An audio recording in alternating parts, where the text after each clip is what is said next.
In 1898, nestled on the foggy outskirts of Dorset, England, the Hawthorne Manor stood as a monument to wealth and quiet menace. Its stone walls bore centuries of lineage, yet it was not the grandeur that would etch the estate into history. It was Edward Hawthorne, the butler, and the knife he carried. Unlike ordinary utensils, this blade never touched meat, never carved bread, and never performed the domestic duties expected of its owner. Guests at dinner noticed the knife's presence immediately. Its polished steel reflected candlelight like liquid shadow, and a chill seemed to emanate from its edge, brushing fingertips even from across the table. Hawthorne himself appeared mesmerized by it, studying its weight and curve with an intensity that unsettled even the most composed visitor. Soon, stories began to spread. Servants vanished without a trace. Animals were discovered lifeless in the stables, their throats untouched but their eyes wide with terror. A windless chill swept through corridors, leaving frost patterns on polished wood and silencing the hearth's fire. The family claimed nothing was amiss, yet letters and diaries hinted at growing unease, whispered arguments behind closed doors, sudden illnesses, and a creeping dread that seemed to attach itself to anyone who lingered near the butler. Investigators eventually visited the manor but found nothing. No evidence of foul play, no discernible crime scene, only rumors and shadows that grew longer with each retelling. Historians examining the knife noted its unusual craftsmanship. The steel was tempered in a manner suggesting ceremonial use rather than utility. Some linked it to clandestine societies rumored to operate in Dorset during the late 19th century, cults obsessed with power, ritual, and the manipulation of fate. Psychologists have since interpreted Hawthorne as a man gripped by compulsion and obsession, a servant whose authority over the household was channeled through his control of a single object. Folklore, however, recalls it differently. The knife is cursed, a tool not for mundane tasks but for carving destiny, shaping life and death according to unseen rules. The mystique of the blade became inseparable from Hawthorne himself. Every appearance at a meal, every deliberate placement beside a plate seemed to pulse with intent. Guests reported faint sensations of pressure on their chests, whispered voices in empty rooms, and fleeting shadows that vanished when observed directly. Was it paranoia, suggestion, or something far older and darker? The manor's history, previously grounded in wealth and social standing, now teetered on the edge of myth. This story is a collision of contrasting forces, fact and legend, innocence and malevolence, sanity and obsession. The knife exists both as a historical object and as a symbol, a focus for fear, speculation, and the human tendency to read meaning into the inexplicable. By the time Hawthorne faded from records, the knife's presence had already taken on a life of its own, a legend that would outlast the man who carried it. As we explore its history, each revelation deepens the mystery, leaving one persistent question. Did the blade truly hold power, or did human obsession simply give it shape? Here begins a tale that refuses resolution, one that lingers in shadowed corridors and unsettled minds alike. The story of Edward Hawthorne's knife begins long before it rested on the polished mahogany sideboard of the Dorset Manor. Its creation traces back to Solingen, Germany, in the waning years of the 18th century, a town famed for producing blades of extraordinary quality. Here, Dietrich Voss, a master cutler and recluse, labored in shadows, speaking to the steel as if it were sentient. Contemporary accounts describe him tempering blades while whispering under his breath, words lost to history but believed to convey intent, purity for some knives, control for others. Voss was meticulous, achieving a balance between art and function that few in Europe could rival. These blades often found their way into dueling circles, the hands of spies, and clandestine societies whose very names appear in faint, nearly illegible ink in the annals of secret correspondence. One particular blade, later belonging to Edward Hawthorne, stands out not for its sharpness alone but for the aura of anticipation it seemed to carry. Even centuries later, the mere mention of its origin prompts shivers among historians and folklorists alike. Edward Hawthorne's acquisition of the knife is veiled in deliberate obscurity, adding layers of intrigue to its history. Surviving letters, their edges charred and ink faded, hint at a transaction that was never meant to be fully understood. Some suggest it was a reward for unwavering service to a minor nobleman, a token acknowledging loyalty and discretion. Others whisper darker possibilities, that the knife was payment for a favor whose nature was never recorded, perhaps something that required secrecy, obedience, or moral compromise. In local Dorset folklore, these fragments have grown into ominous speculation. Some claim the knife was a debt called due, an instrument intended to enforce loyalty or exact punishment when words were insufficient. Whatever the truth, the knife was more than steel. It was a symbol, a tangible weight of history, power, and expectation. To hold it was to grasp both inheritance and inevitability, and in Edward Hawthorne's hands, its significance only intensified. The knife itself is a marvel of craft. Its blade, unusually long and tapering to a near-perfect point, is balanced to feel weightless in the hand, yet capable of slicing with a precision that seems almost unnatural. Photographs preserved in estate inventories reveal subtle etchings along the spine, patterns that mimic runic symbols, although scholars debate their meaning.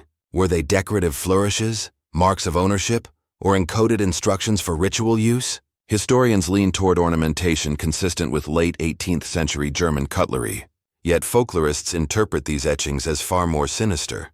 Symbols of warning, of accumulated acts, or even signatures of previous owners whose intentions were now imprinted upon the blade. The knife's tang, solid and unyielding, suggests endurance, while the hilt, polished and worn, speaks to decades of handling. Every mark tells a story. The subtle scars from sharpening, the uneven wear on the grip where a finger might have rested, a history embedded in steel. Psychologists examining Hawthorne's relationship with the knife observe that obsession often seeks an object through which to manifest itself. In the manner, the blade became an extension of his mind, a tool of focus and control. He polished it at odd hours, often resting it beside plates during dinners he never intended to carve, studying it as though waiting for it to convey instructions or reveal secrets. In obsessive rituals, the human mind projects narrative onto objects, and fear, expectation, and superstition amplify their perceived power. Those who dined at Hawthorne Manor noticed an unease that had nothing to do with food. The knife seemed to command attention, to assert dominance without uttering a word. Its presence shaped behavior, altered perception, and created an atmosphere in which every glance and gesture felt loaded with potential consequence. Religious and philosophical interpretations deepen the aura surrounding the blade. Scholars of sacred objects corrupted note a recurring phenomenon. Items intended for noble or ceremonial purpose can accrue moral weight when wielded by individuals whose intentions are ambiguous or malevolent.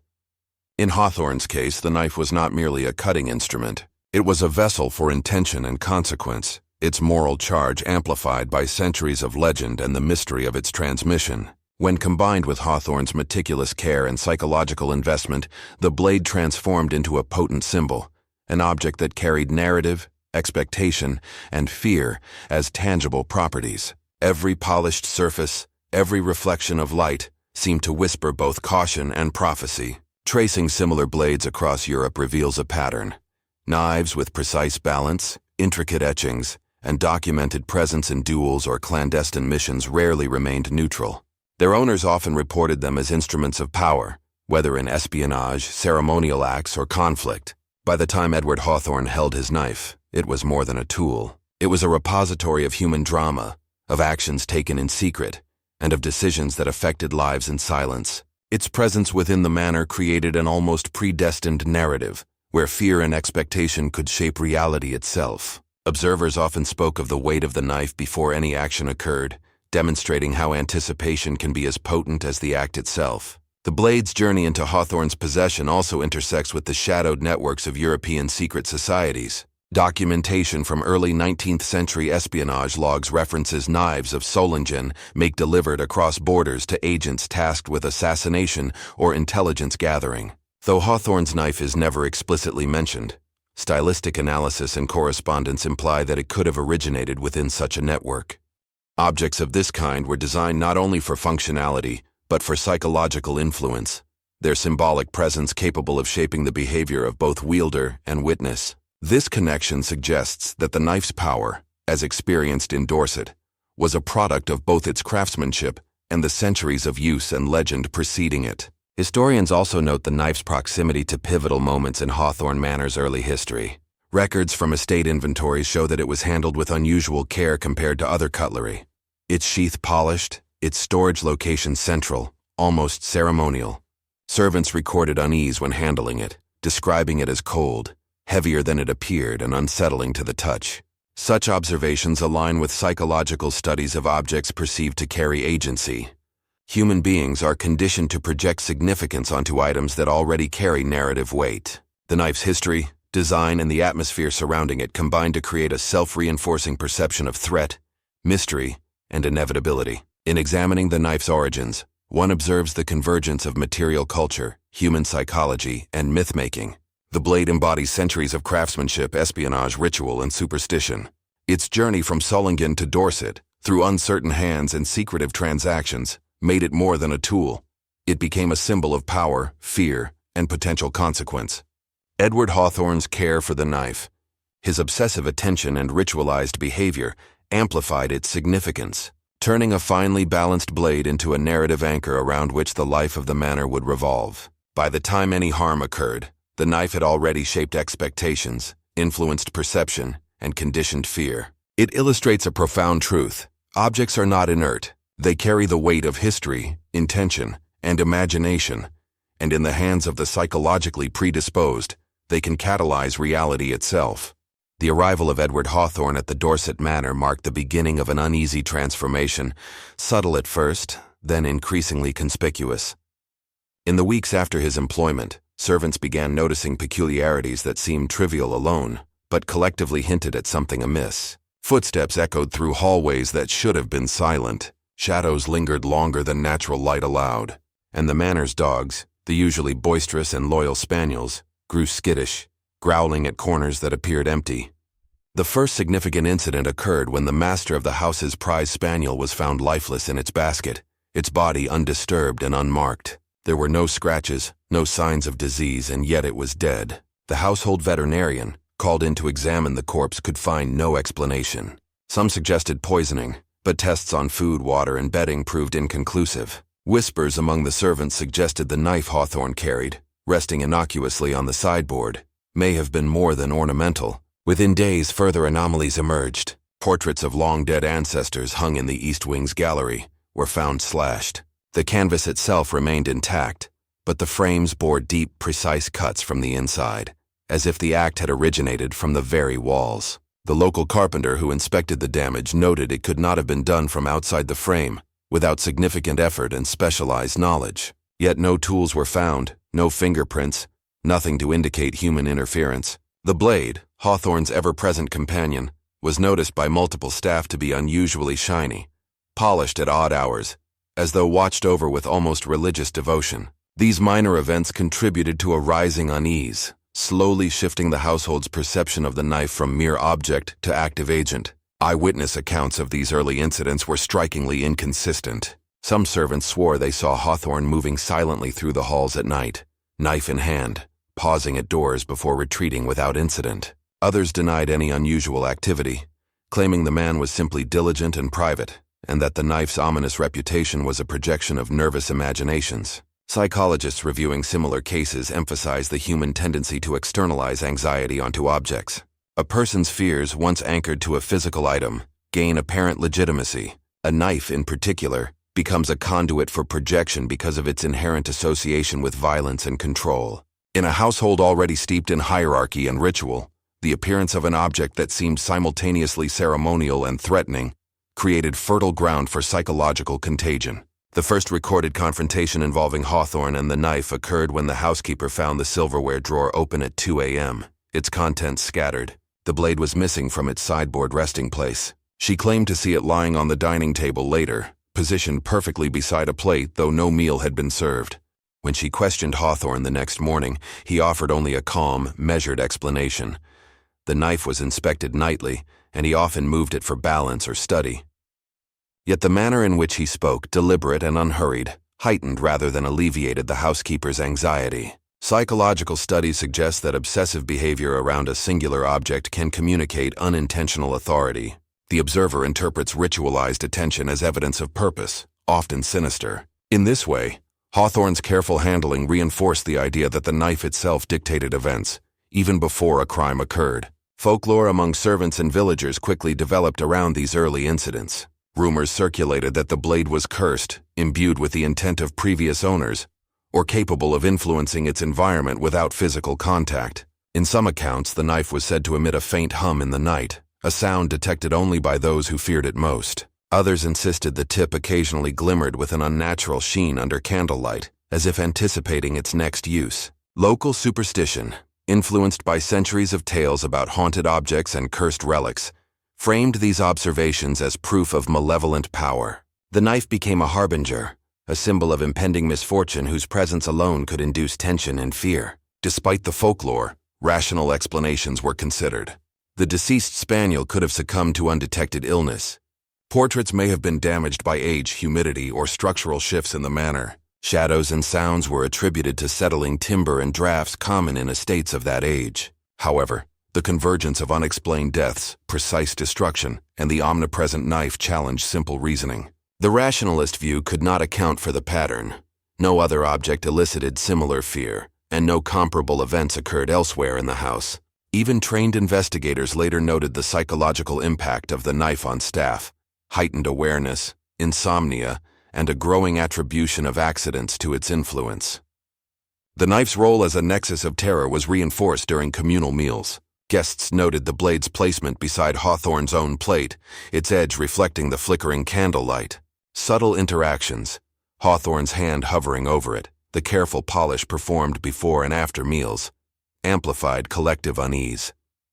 Anthropologists studying ritual objects suggest that such behavior conveys latent authority. The observer infers the object's significance based on the deliberate actions of its custodian. Here the knife became both instrument and symbol, mediating tension and power without direct action. Stories circulated that even minor mishaps, such as spilled wine or broken glass, were caused by the blade's silent will. Further incidents intensified the legend. A series of unexplained minor injuries occurred among staff: scratches with no identifiable source, minor lacerations appearing overnight, and the sensation of being touched when alone in hallways. These events were always proximal to the knife's location. Servants reported feelings of oppression or panic in its presence, prompting some to resign or sleep elsewhere in the manor. Hawthorne never confirmed or denied any involvement, his stoic presence contributing to the perception that the knife acted through him, yet beyond him. The combination of subtle physical effects, psychological projection, and ritualized attention transformed the blade from mere possession into a locus of fear. As incidents multiplied, accounts of auditory and visual phenomena emerged. Some servants claimed the blade whispered, soft, unintelligible words audible only when alone. Others saw its reflection cast strange patterns on walls, distorted and elongated, suggesting movement when none occurred. Psychologists argue that isolation, low light, and heightened anxiety can generate vivid hallucinations. But these explanations never fully satisfied observers, especially those familiar with the knife's documented history and its reputed lineage. The tension between empirical reasoning and folklore established a dual narrative. Rationalist accounts attempted to demystify events, while popular legend imbued them with intentionality, transforming natural occurrences into omens and portents. By the end of the first year, the manor had become a space of constant vigilance. Staff members were aware that any anomaly might be attributed to the knife. Fear altered perception, behavior, and interpretation of events. The blade's presence, coupled with Hawthorne's calm, deliberate maintenance, created a feedback loop. Observation influenced expectation, which influenced further observation. Rational explanations and superstition intertwined, forming a narrative in which the knife's mere existence validated every misfortune. The first incidents of the Hawthorne knife, though minor in isolation, collectively established the pattern of terror that would dominate the manor's history. The blade became not merely a tool but a symbol, a vessel of anxiety, a focus of collective imagination that blurred the boundaries between fact and myth, control and obsession, observed and interpreted. From its earliest days under Edward Hawthorne's care, the manor became a stage where the knife's presence seemed to extend beyond mere observation into tangible effect. Visitors arrived expecting comfort, refinement, and the tranquility of English countryside estates, yet they often departed haunted, ill, or in extreme cases, dead. Politicians attending weekend retreats complained of sudden chills that no fire could warm, a prickling awareness along the spine that they could not explain. Clergy found themselves wrestling with inexplicable anxiety, unable to recite prayers they had known by rote for decades. Artists and writers, those most sensitive to atmosphere, reported visions and auditory illusions, the reflection of the knife seeming to twist and contort, faint voices whispering from hallways, and shadowed forms that moved independently of any human source. The knife's reputation became intertwined with each guest's experience, a prism through which natural and psychological phenomena were interpreted as ominous, personal, and often threatening. The earliest recorded visitor incidents appeared within months of Hawthorne's arrival. Lady Marjorie Cranford, a young socialite of known nervous disposition, recounted in letters to her mother that her first night at the manor was spent trembling under heavy blankets, convinced she heard the knife scraping across the dining table in the dark. She later fell ill with high fever and convulsions, though doctors could identify no pathogen.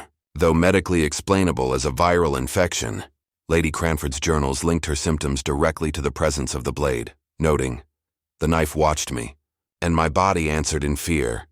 Such accounts, while anecdotal, illustrate a recurring motif. Guests who fixated on the knife's presence suffered experiences that appeared both subjective and objective. Psychologists reviewing similar patterns suggest the phenomena may be manifestations of heightened expectation and stress. Human perception is highly suggestible in situations where fear is subtly cued, and objects associated with threat can catalyze psychosomatic responses that mimic physical illness. Yet, in Hawthorne's manner, the frequency and specificity of these experiences exceeded what could be easily explained by suggestion alone. The more dramatic incidents involved actual physical harm. On one evening in 1901, the young diplomat Sir Edward Mallory fell from the grand staircase, breaking his leg and suffering a concussion. Witnesses insisted that he appeared startled before he tumbled, as if reacting to a presence that was unseen. No tripwires or mechanical cause could be identified, and yet his contemporaneous letters convey a conviction that the knife itself had precipitated his fall. Shortly afterward, a guest named Reverend James Whitfield succumbed to a sudden and mysterious fever during a week-long stay. Medical records list the cause as septicemia, though contemporary observers noted he had been in robust health before arrival. Diaries from other guests suggest he became obsessively aware of the knife, pacing hallways and speaking of a hunger within the metal, framing his demise within the context of the blade's reputed malevolence. These instances, while small in number, lent the knife a chilling reputation as a conduit of death and misfortune, blurring lines between coincidence, psychosomatic response, and intentional harm. Eyewitness accounts of minor ailments and disturbances were far more numerous, painting a picture of psychological contagion amplified by Hawthorne's demeanor. Guests described insomnia, sudden chills, nausea, and anxiety that manifested only in proximity to the knife. Some reported trembling hands or rapid heartbeat when seated at dinner near its reflective surface. A visiting painter, Thomas Hargrove, described that his sketches began to distort, as though the knife's presence actively influenced his perception. "I could not draw straight lines. The edges bent, curved, as if the steel itself willed it." Psychologists note that expectation, belief, and attention can profoundly shape sensory experience. In the manor, the knife functioned as a locus of collective apprehension, and repeated stories reinforced the pattern, creating a feedback loop where anticipation of terror increased its occurrence. Yet not all interpretations favored psychological projection. Spiritualists and occult practitioners visiting the manor asserted that the knife was a vessel for malevolent energies. Some claimed the blade retained the intent of past owners, particularly the Solingen craftsman reputed to imbue each weapon with the purpose of its eventual user. In seance notes recovered from the manor, a medium recorded, "It hung there, silent, yet speaking in dread. The spirits of those who wielded it whisper still through its steel." Clergy who accepted these accounts cautiously noted the potential for superstition to escalate anxiety, yet could not dismiss the consistency of certain reports. Shadows observed by multiple witnesses, inexplicable sounds, and sudden malaise occurring simultaneously among several individuals. The convergence of multiple perspectives, rational, psychological, and spiritual, further complicated interpretation, making each new visitor's experience a site of tension between empirical observation and myth-making.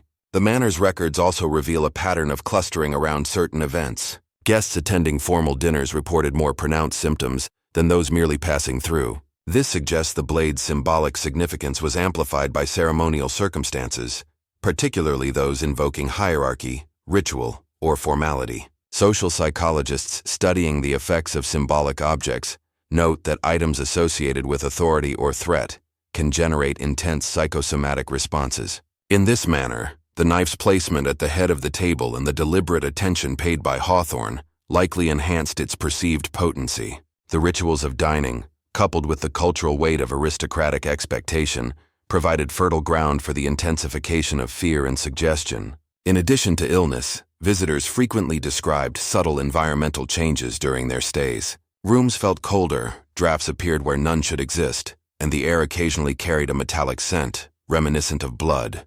These phenomena were transient, often fading when the knife was removed from a particular space. Skeptics attribute this to natural variations in ventilation, humidity, or olfactory suggestion, yet for guests already predisposed to fear, these small anomalies reinforce the narrative of the knife as a powerful agent. In combination with social reinforcement, stories shared at meals, letters sent home, the blade's mythic character grew, reaching a point where the line between physical reality and psychological interpretation was nearly indistinguishable. Deaths, while sparse, were disproportionately documented in proximity to the knife. One historian reviewing estate records calculated that among 150 visitors over 2 decades, 4 experienced sudden unexplained fatalities, and several others suffered debilitating illness or psychological collapse.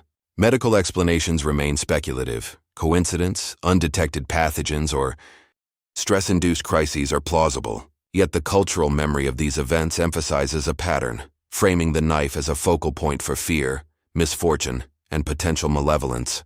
The juxtaposition of empirical record and anecdotal experience illustrates the knife's dual identity, a tangible object capable of eliciting measurable reactions, and a symbol whose interpretive power far exceeds its material presence. Through letters, diaries, and recollections, the narrative of the Hawthorne knife among guests becomes a case study in the intersection of human cognition, superstition, and environmental cues. Psychologists argue that Hawthorne may have knowingly exploited superstition, cultivating a climate in which his presence combined with the blade induced fear responses that manifested in illness and accidents. Others contend that the object's history, coupled with the manor's atmospheric conditions, created a psychosocial feedback loop in which fear itself generated observable outcomes. Spiritualists maintain that the blade acted independently, a vessel for unseen agency. Regardless of interpretation, the evidence demonstrates a potent phenomenon, an object around which guests' experiences coalesced, producing a narrative in which psychology, superstition, and history became inseparable. The cumulative effect of these events was transformative. Visitors left with altered perceptions of reality, the knife embedded in their memories as a catalyst for fear. Its reputation spread beyond the manor, drawing curiosity, skepticism, and dread from wider social circles. Even when physical evidence was lacking, the consistency of psychological, environmental, and anecdotal data reinforced the idea that the blade exerted influence disproportionate to its material form. In this sense, the knife became both instrument and narrative agent, a focal point through which history, psychology, and legend converged. By examining guests' experiences, it becomes evident that the knife's power resided not only in its craftsmanship or physical presence, but in the intersection of perception, belief, and expectation, demonstrating how a single object can catalyze narratives of terror, misfortune, and moral ambiguity across generations. For those who lived and worked closest to Edward Hawthorne, the knife was never simply an object. It was a presence. Household staff, from maids to footmen, described experiences that blurred the boundary between animate and inanimate, revealing a world in which fear and perception coalesced into something almost tangible. Their accounts, preserved in letters, journals, and oral histories, present a narrative where the knife was alive, responsive, and sometimes seemingly sentient, reacting to intention and mood as if imbued with consciousness. One longtime housemaid, Margaret Llewellyn, recorded in a memoir decades later. It rested on the sideboard, yet I could feel it watching, and when I moved in the wrong way, it shivered as though displeased. Such testimony sets the tone for the manor's domestic life, a life saturated with dread, where the knife dictated more than behavior, influencing thought and emotion. From the moment Hawthorne assumed responsibility for the manor, staff reported an immediate shift in atmosphere. Servants described waking to sounds that could not be explained, soft scraping along polished floors, whispers in corridors with no human source, and the subtle metallic scent of the knife's presence even when it lay undisturbed. Footmen noted that silverware seemed slightly misaligned after the knife had been touched, and some maids swore that on certain nights, Its reflection in the dim candlelight appeared to twist or extend beyond its material form. Scholars studying these accounts have debated whether they constitute hallucination, collective suggestion, or some form of residual phenomenon amplified by the hierarchical dynamics of the household. Hypervigilance and stress-induced perception play a critical role in interpreting these testimonies. Servants of grand estates often endured long hours under strict oversight, their every misstep subject to scrutiny. Introducing a figure like Hawthorne, himself already a subject of rumor and obsession, along with a knife treated as both tool and talisman, created conditions conducive to anxiety-driven experiences. Psychologists reviewing the memoirs suggest that the knife became a focal point, a tangible repository of anticipatory fear, where even minor creaks or drafts were interpreted as evidence of sentience. One diary entry from a young scullery maid in 1902 reads, "I dared not approach the knife, for the air around it seemed to tighten and press against me. If I looked too long, I could feel it wanting something I could not name." These experiences exemplify the role of cognitive bias, expectation, and social influence in shaping perception under stress. Yet folklorists and cultural historians argue there is more at play than individual psychology. The archetype of the malevolent tool, objects imbued with intent, especially blades, is widespread in European tradition, appearing in folklore, ritual, and morality tales.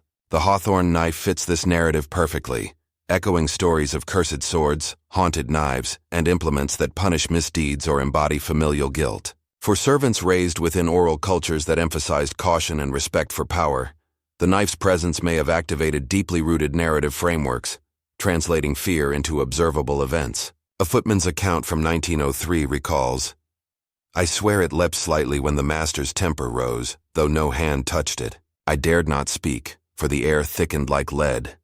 These reports, though subjective, reveal a socialized lens in which objects are perceived as morally or spiritually reactive. Daily routines became rituals of navigation around the knife. Servants altered their schedules to avoid its presence during certain hours, reported unease in corridors where its reflection appeared, and even refrained from speaking its name aloud.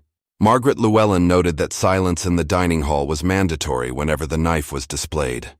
Conversation seemed to trigger tension in the air. Some footmen carried tools for mundane cleaning, but refused to approach the knife directly, describing sensations of heat, pressure, or subtle vibrations that receded only once they left its vicinity. The knife's influence on domestic order extended to diet, chores, and communication, shaping life within the manor in ways both subtle and profound. Several incidents suggest that the knife interacted with staff in ways that transcended ordinary perception. One young maid reported the blade shifting position overnight, always aligned perfectly with the master's chair, despite no one entering the room.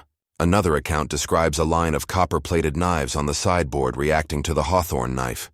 They would tilt, shimmer, or appear to elongate in reflection, seemingly deferring to the object's dominance. Whether these experiences were shared delusions or artifacts of lighting, fatigue, and expectation, they nonetheless created a shared mythology among staff, reinforcing the knife's reputation as alive. The psychological consequences for the servants were profound and long-lasting. Letters indicate insomnia, nightmares, and a persistent sense of dread that often extended beyond their employment. Many left the manor physically unharmed but psychologically scarred, describing recurring visions of the knife in subsequent workplaces or homes. Oral traditions passed among household staff emphasized the knife as an agent of silent judgment, capable of sensing intent or moral failing.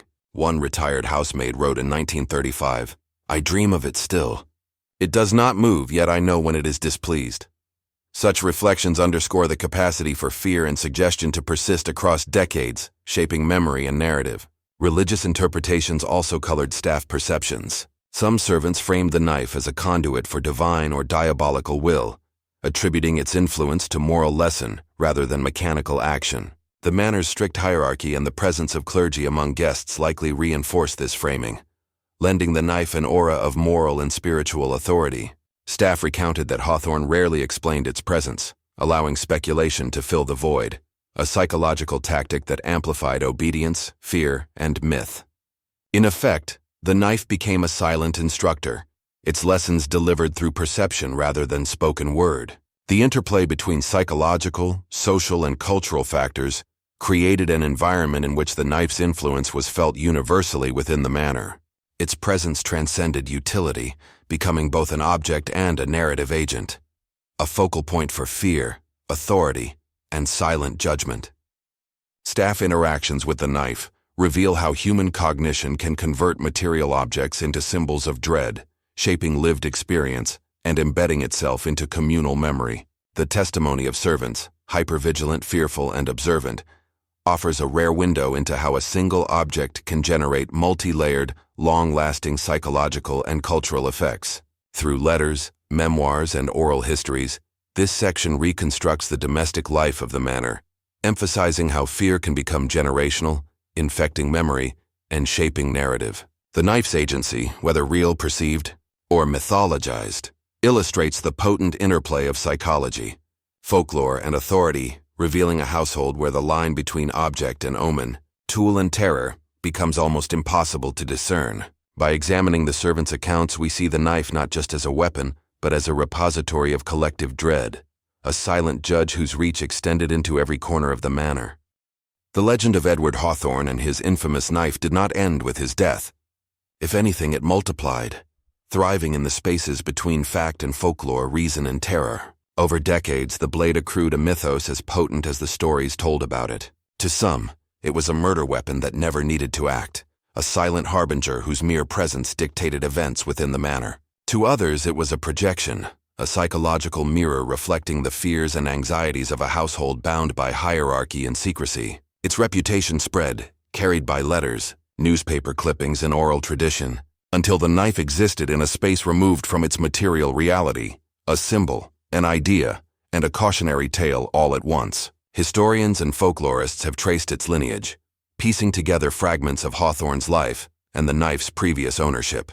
Solingen, Germany, the site of its crafting, is famed for blades imbued with ceremonial and dueling purposes, sometimes tied to guilds with esoteric practices. Scholars speculate that Hawthorne's knife may have been intended as a symbolic tool, designed for ritual or display, rather than practical use. One letter, scorched along the edges and found decades after Hawthorne's death, hints at an exchange between him and an unknown benefactor, a transaction shrouded in secrecy and ambiguity. Was the knife gifted in recognition of service, purchased as a collector's piece, or received as part of an initiation into something darker? Every theory hints at intent, yet no evidence conclusively resolves the question, leaving room for speculation and dread. Psychologists argue that the legend of the knife can be partially explained by projection, suggestion, and the human tendency to attribute agency to objects. Servants, guests, and later commentators imbued the blade with qualities that reflected their own fears and social anxieties.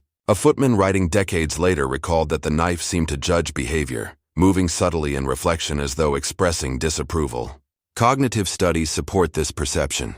When individuals are primed to expect danger or malevolence, attention narrows, memory exaggerates, and ordinary events are reinterpreted as proof of supernatural or sinister agency. In the manor's claustrophobic hierarchy, where servants' missteps were heavily sanctioned, the knife became a focal point, a symbol that crystallized diffuse fear into a tangible form. Folklorists emphasize the archetype of the malevolent tool, which appears in European myths and moral tales, a weapon or implement that carries intent beyond the wielder. The Hawthorne knife fits this motif perfectly, a neutral object transformed by cultural narrative into an instrument of doom. Tales of the knife extended beyond Dorset, carried to nearby towns by word of mouth, letters, and visitors. Some accounts describe its appearance in dreams or reflections, influencing behavior even when physically absent. These narratives illustrate the power of myth-making. Collective expectation and storytelling transform an inanimate object into a living agent of fate. Occult theories surrounding the knife are persistent and compelling, though difficult to verify. Some suggest Hawthorne trained within secret societies, possibly receiving instruction in ceremonial or ritualistic use of blades. These claims rely on circumstantial evidence, the knife's craftsmanship, patterns on its blade reminiscent of esoteric symbols, and Hawthorne's own meticulous behavior and secrecy. Occult historians note that the late 19th century in England saw a surge in fascination with mystical societies, secret orders, and ceremonial magic, contexts in which a meticulously crafted knife could serve as both a symbol of rank and a tool of spiritual or psychological manipulation. Whether Hawthorne acted within such a framework or simply adopted its motifs remains unknowable, yet the association adds a layer of chilling possibility to the narrative. At the intersection of psychology and folklore, the knife functions as an archetype, the inevitable silent instrument of fate. Guests and servants alike ascribed intent to its form, perceiving it as capable of judgment or malevolence. Psychologists link this to projection, transference, and mass suggestion, showing how objects become conduits for anxiety and fear. When people witness unusual events under stress, memory and perception can reshape experience, amplifying minor incidents into terrifying sequences. In this light, the knife may not have acted physically, but it acted psychologically, its presence shaping behavior, thought, and emotion in ways that were real and measurable. Media and literary embellishment further perpetuated the legend. Articles published in regional papers in the early 20th century exaggerated incidents surrounding the knife, emphasizing spectral activity and unexplained deaths. By the mid-century, the knife had entered local lore as a supernatural object, inspiring ghost stories, warnings, and cautionary tales. Each retelling compounded fear and fascination, reinforcing its mythic status. Skeptics point out that such embellishment, often uncritical and repeated, can produce real-world consequences, social expectation, heightened anxiety, and even psychosomatic responses among those who believe they encountered the knife. Feminist reinterpretations of the legend add another dimension. Some scholars argue that the narratives around Hawthorne's knife reflect broader social dynamics. The oppression of servants, the fear of female autonomy, and the moral panic surrounding class and hierarchy. The knife, in this reading, functions as both literal and symbolic enforcement of social norms, an object whose perceived agency maintains order, punishes transgression, and perpetuates fear. The stories surrounding it can be understood as mechanisms of social control, reinforcing obedience through the projection of malevolent intent onto an inanimate object. Competing theories continue to thrive because each addresses part of the phenomenon while leaving other questions unanswered. Was the knife simply a weapon left in an anxious servant's or master's hands? Was it an emblem of secret knowledge, an occult tool, or a psychosocial mirror reflecting collective fear? Historical evidence is incomplete. Letters are scorched, diaries lost, and first-hand accounts contradictory. Folklore thrives in these gaps, filling absence with narrative, turning ambiguity into legend. Each new interpretation, psychological, historical, mystical, adds layers, ensuring the knife's influence persists across generations. Ultimately, the Hawthorne knife illustrates how myth transforms reality. An object once ordinary becomes a locus for anxiety, morality, and narrative projection. Its story demonstrates that fear is contagious, memory is mutable, and objects can be endowed with agency through social and psychological processes. The knife's legend, built upon observed events, human perception, and repeated storytelling, continues to captivate because it resists closure. Scholars, folklorists, and psychologists alike can theorize, but the knife defies definitive explanation. It exists simultaneously as fact, symbol, and myth, bridging the tangible and the imagined, the historical and the supernatural. And so the knife endures, not merely as steel forged in Germany, nor as the possession of Edward Hawthorne, but as an idea, a cautionary artifact of obsession, a focus of projection, and a repository of collective dread. It reminds us that fear can inhabit objects, that stories can become reality, and that some mysteries are perpetually unsolved. Perhaps it never cut at all. Perhaps it always did. Edward Hawthorne, the enigmatic Butler of Dorset, disappears from the historical record in 1923, and with him vanishes the knife that had haunted the manor for decades. Scholars, historians, and folklorists continue to debate whether the events surrounding him were factual, exaggerated, or the product of collective delusion. Diaries, letters, and eyewitness accounts provide glimpses of his behavior, yet none offer definitive proof of the knife's supernatural or malevolent power. The manor itself, under new ownership, seemed no less affected by stories of shadows flitting through hallways, a metallic tang lingering in the air, and the lingering sense that the blade existed, even when physically absent. Residents describe rooms freezing inexplicably, mirrors reflecting movement where none occurred, and servants experiencing sudden vertigo or chills while in its vicinity. Psychologists argue these experiences can be explained through projection, mass suggestion, and heightened anxiety. How a single object can become a repository for fear and expectation. To a household already steeped in hierarchy, ritual, and secrecy, the knife became more than steel. It became an emblem of invisible authority, judgment, and potential harm. Folklorists frame it as a legacy object, passed through memory and narrative rather than by ownership, capable of acting through cultural imagination. Philosophers and ethicists ask deeper questions. Can objects bear moral weight, independent of their human handlers? Can fear imbue a thing with agency? In this sense, Hawthorne's knife operates both as a real artifact and as a conceptual tool, an instrument of thought as much as of dread. The story remains unresolved, deliberately so. No eyewitness account or historical document conclusively explains the deaths, illnesses, or hallucinations associated with the manor. The knife's disappearance only adds to the legend, allowing each retelling to layer new meaning onto its metallic surface. Perhaps it never harmed anyone directly, yet it shaped the lives, thoughts, and anxieties of those who came near it. Perhaps Hawthorne himself was merely a man fascinated with control and ritual, projecting intent onto an inanimate object that then reflected the fears of others. Or perhaps, in the spaces between truth and myth, the knife truly did live, an artifact imbued with dread, feeding stories and nightmares long after its owner vanished. Some say it waits still, hidden in shadowed cabinets or forgotten attics, dormant but potent, an instrument that never carved meat yet carved imagination. And for those who hear this story today, there is a lingering question.